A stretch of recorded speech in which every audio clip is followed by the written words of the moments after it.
오늘도 찰리형 시청 감사드려요. 구독, 좋아요 부탁드려요.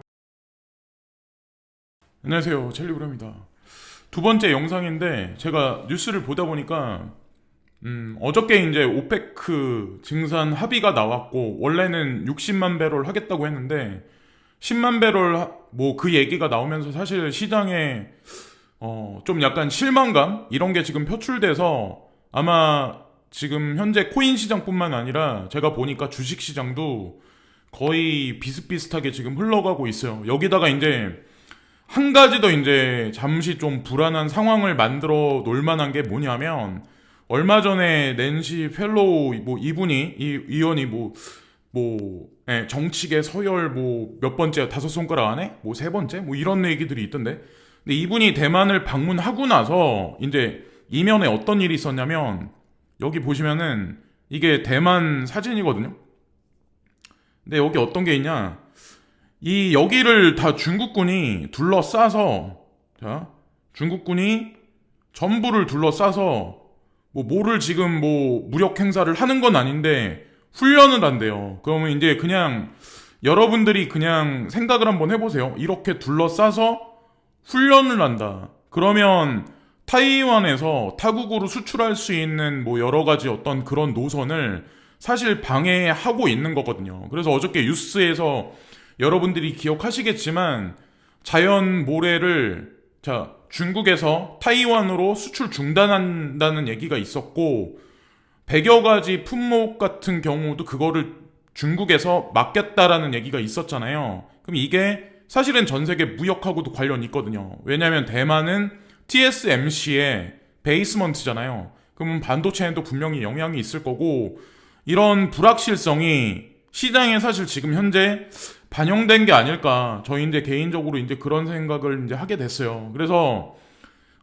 이 차트대로 100%뭐 이루어지진 않겠지만 이제 중요한 건 뭐냐면 우리가 봐야 할 거는 이렇게 지금 언급하시는 분들이 되게 많아요. 그러니까 한 며칠 전에 이제 어떤 얘기가 있었냐면 몇몇 트레이더들이 더블탑이 그려질 가능성이 높다라고 얘기를 했었고 실상 더블탑이 그려졌었어요. 그래서 오늘 지금 좀 전에 이제 제가 트위터에 몇 명 영향력 있는 차티스들이 하는 얘기가 뭐라고 얘기를 하냐면 이게 잠시 동안은 위로 올라갈까 아래로 내려갈까 하는 상황이 벌어지겠지만 조금 이제 시간이 흘러가면 결국에는 여기서부터 좀 하락을 해서 2만 달러까지 떨어질 가능성을 열어두고 봐야 된다. 그러니까 요 선까지 떨어질 그래서 그 사람들 하는 얘기가 여기까지 반드시 100% 떨어진다고 얘기하는 건 아니지만 중간에 여기 보면 뭐 2만 1000달러 선도 있고 몇 가지 선이 있어요. 그래서 그렇게 된다는 보장은 없지만 어쨌건 본인들은 그런 견해를 피력하고 있다라고 얘기를 하다고 해요. 거기다가 이제 더 중요한 건 뭐냐면 10일 날 미국의 CPI가 있죠. CPI 발표.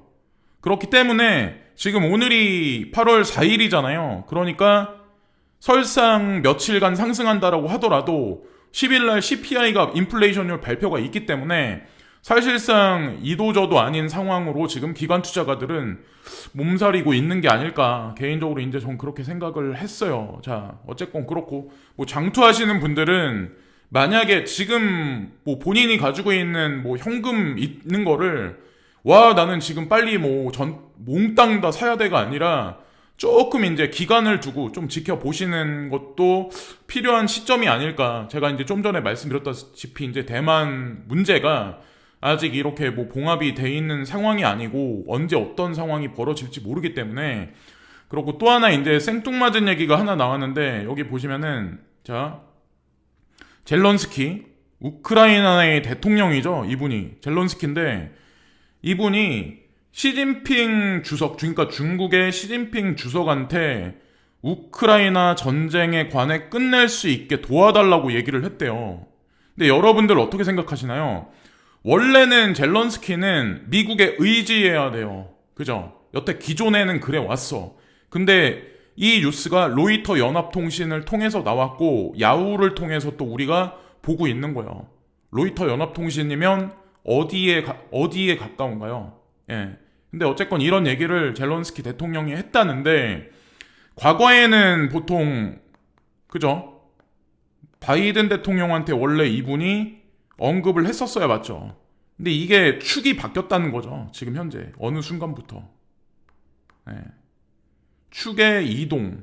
예. 제가 그래서 항상 말씀을 드리는데, 짜잘짜잘한 뉴스를 보고 우리가 전체를 다 큰 흐름을 볼 수는 없어요. 그러나 짜잘짜잘한 뉴스를 엮어서 줄줄이 비엔나로 보고 퍼즐 맞추기를 지속적으로 하다 보면 큰 그림의 방향성이 나온다는 거죠. 그래서 만약에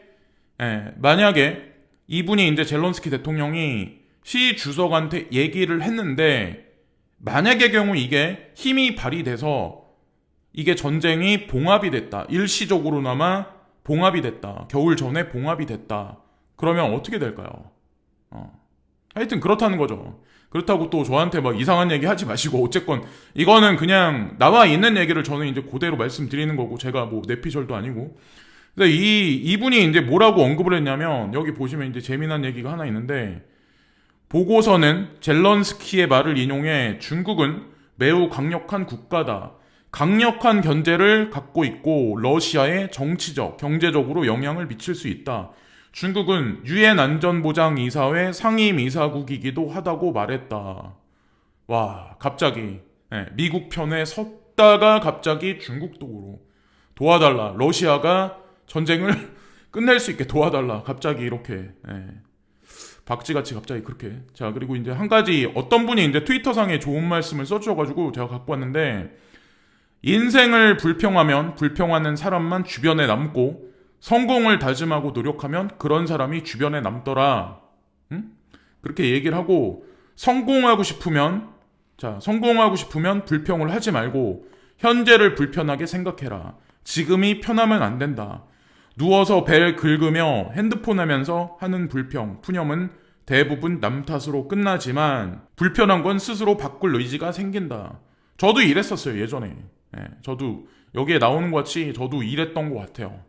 코인 투자 처음에 할 때, 그러니까 지금은 이제 뭐 무슨 투자, 해시드 같이, 뭐 해시드라는 얘기가 아니라 해시드 같이 거대 뭐 이 크립토에서 VC를 운영하시는 분이 뭐라고 언급을 하면 그 말대로 저도 사고 팔고 하면서 이득도 보고 손해도 보면서, 손해 볼 때는 저도 그분을 되게 많이 욕을 했던 것 같아요.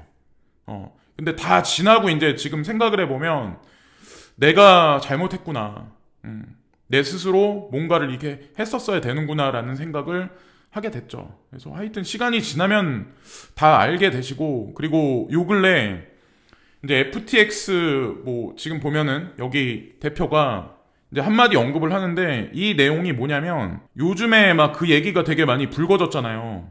그 솔라나 뭐 지갑이 뭐 해킹이 됐네 어쨌네. 근데 솔라나의 자체적인 구조적인 문제는 절대 아니다.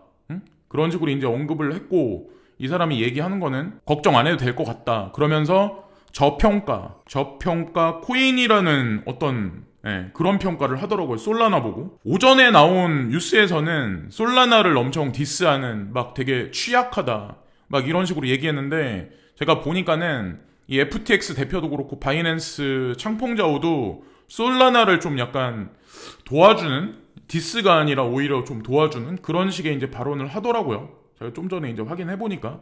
하여튼 그랬었고, 창펑자오 아니나 다를까 여기다 이제 숟가락을 얹는데, 솔을 사용했다면 최대한 빨리 다른 지갑으로 자금을 이동하십시오. 이거는 솔하고 이제 관련돼 있는 개별적인 어떤 하나의 파트적인 지갑인데, 거기서 문제가 불거졌던 것 같아요. 이게 사소한 어떤 그 영향력 없는 아주 자그마한 지갑에서. 근데 이 사람이 이제 얘기하는 게, 거기다 두지 말고 차라리 바이낸스로 보내라. 그냥 차라리 바이낸스를 사용하십시오. 이게 맞을 수도 있어요. 그래서 저한테 이메일로 개인 지갑을 꼭 사용해야 되냐, 아니면 어떻게 해야 되냐라고 이제 저한테 물어보시는 분들이 있는데, 아이폰을 사용하시고 안드로이드 폰을 사용하신다고 하시더라도 피싱 메일을 잘 구분하실 줄 알고 그러신 분들은 제가 개인적으로 보기엔 꼭 구태여 개인 지갑을 꼭 100% 살 필요는 절대로 없다는 거. 저 이제 그렇게 생각을 해요. 물론 뭐 개인 지갑 링크 걸고 개인 지갑 레퍼럴 하시는 유튜브 하시는 분들이 제가 이런 얘기 하는 거 보면 좀 욕을 하실 수도 있는데 제 개인적인 견해는 그렇습니다. 그냥 뭐 대형 거래소에 뭐 3가지 인증을 맞춰야 코인을 뺄 수 있는 어떤 그런 게 있기 때문에 안전하기 때문에 저 이제 그렇게 생각하고 자 이거 마지막 부분인데 라이트 코인하고 XRP를 스테이크 할 수 있대요. 그래서 이자율이 1.4%다.